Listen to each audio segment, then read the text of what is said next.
Hello and welcome back to another episode of Star Charts. This is Mr. Everything and I will be taking you on the Grand Tour. In our last episode, we visited the system of Keel, and from Keel, we are going to be visiting Horus. Now let's take a look. We look east in our galactic map, this being Sol, east. We see Stanton, Terra, Tyak, Baker, Keel, and now we're going to jump real close to the Xian border at Horus.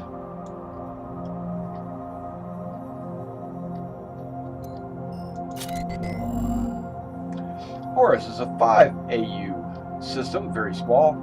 It has a fairly large population, a light to moderate economy, and light threat. One of the systems that made up the Perry line, Horus was one considered a focal point system. Thanks to its multiple jump points into Xian space, assimilated into the UE once the line was dissolved, now the system has been demilitarized.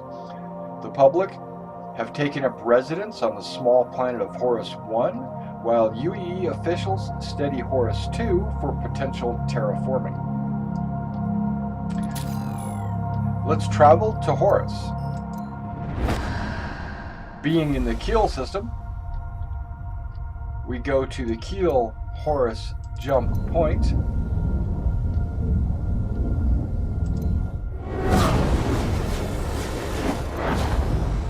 And now we are in Horus. Let's take a look at the sun. It is a main sequence dwarf M star. Before we continue on, I would like to show off another feature of the ARC star map that we have not been using in our shows. It is the population, economy, threat, visual display.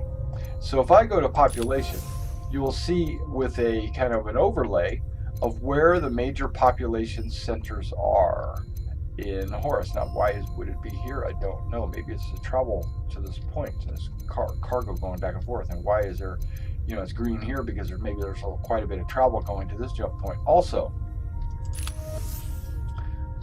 we go to economy, you kind of see the same thing. I mean, economy is going to be where the population is, but it doesn't give you like very detailed numbers. It's kind of like a random,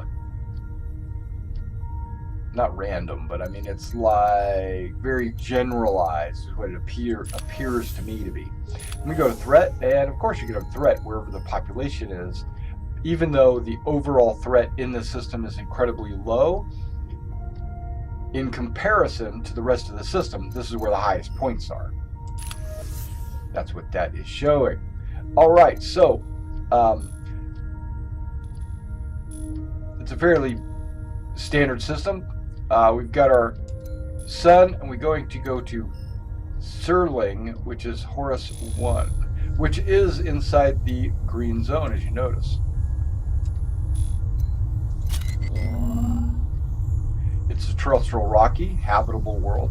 The small, tidally locked planet has a narrow habitable band along the terminator line, although the weather on the planet is perpetually stormy. The locals have worked out methods to accommodate for the lack of the day-night sequence. Okay, what that basically means is, first of all, you see this planet rotating, right? Well, this is saying that it does not do that. A tidally locked planet does not rotate. So what that means is one side of the planet faces the sun, while the other side of the planet faces away from the sun. So the side that faces the sun is going to be incredibly hot because it has no night to cool it off. And then the opposite is true for the backside. It's going to have an incredibly cold or freezing night and no daylight to warm it up. So when you look at not the equatorial band, but the terminator line, that's where the day and the night meet each other. There's going to be an area in there that is for lack of a better term, the habitable area.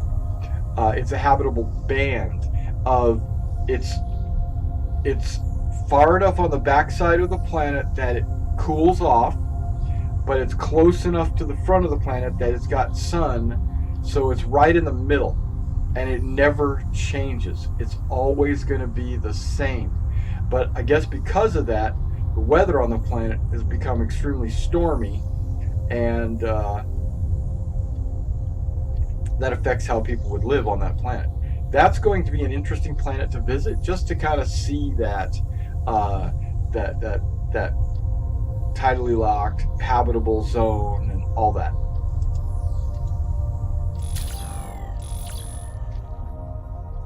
They say they're doing research on Horus too. Let's take a look. Horus 2, it's a desert planet, currently not habitable. A massive planet-wide desert with no surface water bodies. The planet is currently not habitable by humans, but it is a condition that UEE surveyors and scientists are reviewing very carefully. Think of Dune.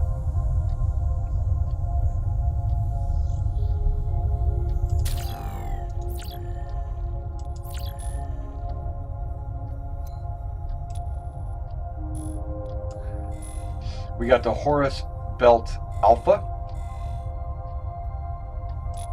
and the Horus Belt Beta.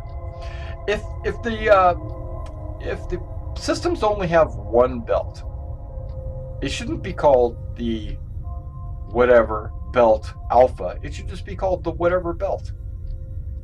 If there is two belts, sure, call them Alpha and Beta, or Charlie and Delta, or whatever. But if there's only one belt, it shouldn't be called Alpha. That's just my personal opinion. Coming out to Horus 3. Super Jupiter. One of the few super Jupiters in UEE space. This high-density planet is on a long orbit around the system star.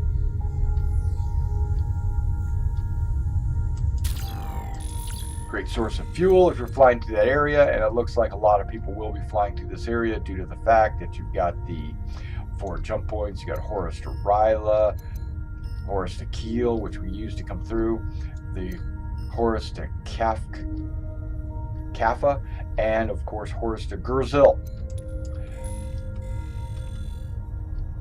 All right, and that was the Horus system. And from here, we will be traveling to Gurzil next.